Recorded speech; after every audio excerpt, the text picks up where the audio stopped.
मुझे लगता है दादा उम्र हो चुकी है। आपकी सहमति ना सहमति से क्या होता है? मैं जो कॉलेज में पढ़ाता था वो श्यामा प्रसाद मुखर्जी के नाम में है।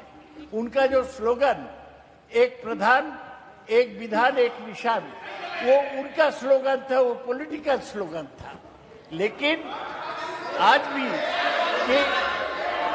ये माननीय अध्यक्ष जी, ये बहुत ऑब्जेक्शनल है। इस एक देश में एक निशान, एक प्रधान और एक संविधान, ये पॉलिटिकल स्टेटमेंट है। मुझे लगता है दादा उम्र हो चुकी है। एक देश में दो प्रधानमंत्री कैसे हो सकते हैं? एक देश में दो संविधान कैसे हो सकते हैं? एक देश के दो झंडे कैसे हो सकते हैं? वो गलत है। जिन्होंने भी ये करा था उन्होंने गलत किया था। नरेंद्र मोदी जी ने इसको सुधारने का काम किया। आपकी सहमति ना सहमति से क्या होता है? पूरा देश चाहता था। और ये चुनावी नारा नहीं है, हम 1950 से कह रहे थे, एक देश में एक निशान, एक विधान और एक प्रधान होना चाहिए, दो नहीं चलेंगे, और हमने कर भी दिया। यहां से किसी सदस्य ने कहा, एक शब्द प्रयोग पर बहुत बड़ी आपत्ति की। मैं वो शब्द प्रयोग की अनुमोदन करने के लिए आज मेरी बात कहना चाहता हूं। मैं वो शब्द प्रयोग को सपोर्ट करना चाहता हूं। वो शब्द प्रयोग था नेहरूवियन ब्लंडर। नेहरू के समय में जो ब्लंडर हुआ था, इसके कारण कश्मीर को भुगतना पड़ा। मैं मान्यवर इस सदन में खड़ा रहकर आपके आसन के सामने जिम्मेदारी के साथ कहता हूं कि दो बड़ी गलतियां जो पंडित जवाहरलाल नेहरू के प्रधानमंत्री काल में हुई, उनके लिए गए निर्णयों से हुई। इसके कारण सालों तक कश्मीर ने सहन करना पड़ा। एक सबसे बड़ी गलती, जब हमारी सेना जीत रही थी, पंजाब का एरिया आते ही सीज फायर कर दिया गया और पाक ऑक्यूपाई कश्मीर का जन्म हुआ। अगर सीज फायर 3 दिन लेट होता तो पाक ऑक्यूपाई कश्मीर आज भारत का हिस्सा।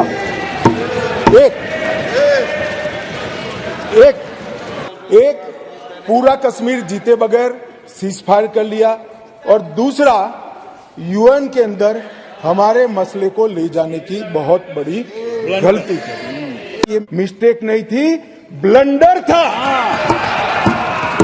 इस देश की इतनी जमीन चली गई, इस देश की इतनी भूमि चली गई, वो ब्लंडर था, ऐतिहासिक ब्लंडर था।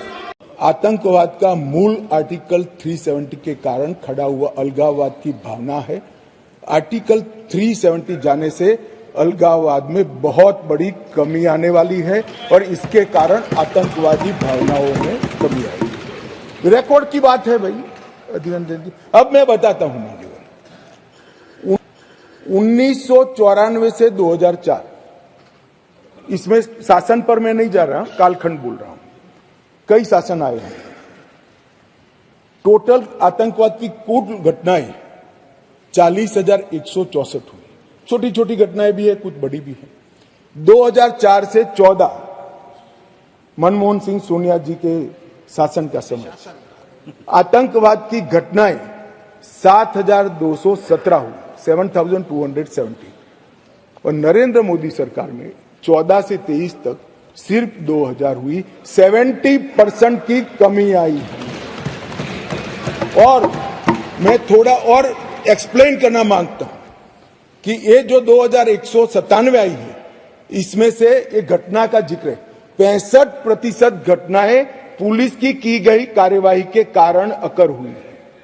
मतलब कोई जगह पे सूचना मिलती है कि आतंकवादी छिपा है, पुलिस इस पर हमला करती है तो भी वो आतंकवादी मुठभेड़ मानी जाती है। इस प्रकार की 70% कमी आई है 2004 से 14 में, और 14 से 23 में नागरिकों के मृत्यु के अंदर 72% की कमी आई है, और सिक्योरिटी फोर्सेस के मृत्यु के अंदर 59% की कमी नरेंद्र मोदी सरकार में। इसलिए मैं कहता हूं, मैं ठीक ही कहता था, अलगाववाद की भावना का मूल, उसका उद्भव स्थान आर्टिकल 370 है। वो जाएगा अलगाववाद की भावना भी over a period of time खत्म होगी और आतंकवाद भी खत्म। और कल पथराव की बात करते, मैंने 2 साल लिए हैं साहब। 2010 2654 पथराव की घटनाएं हुई थी 2010 में। 2023 में 0, एक भी पथराववाद की घटना। ऑर्गेनाइज हड़ताल जो कॉल देकर पाकिस्तान से कॉल देते थे इनके आका, और कश्मीर की वैली और जम्मू बंद हो जाते थे। 132 ऑर्गेनाइज हड़तालें हुई थी 2023 में, एक भी हड़ताल नहीं, एक भी बंद नहीं। मान्यवर, पथराव में नागरिकों की मृत्यु 2010 में 112 हुई थी, 23 में क्योंकि पथरावी नहीं हुआ है, नो इंजर्ड नो डेथ।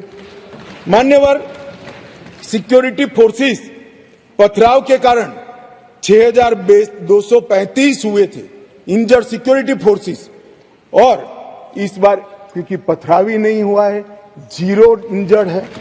क्या बदलाव हुआ है? इनको मैं कहता हूं क्या बदलाव हुआ है।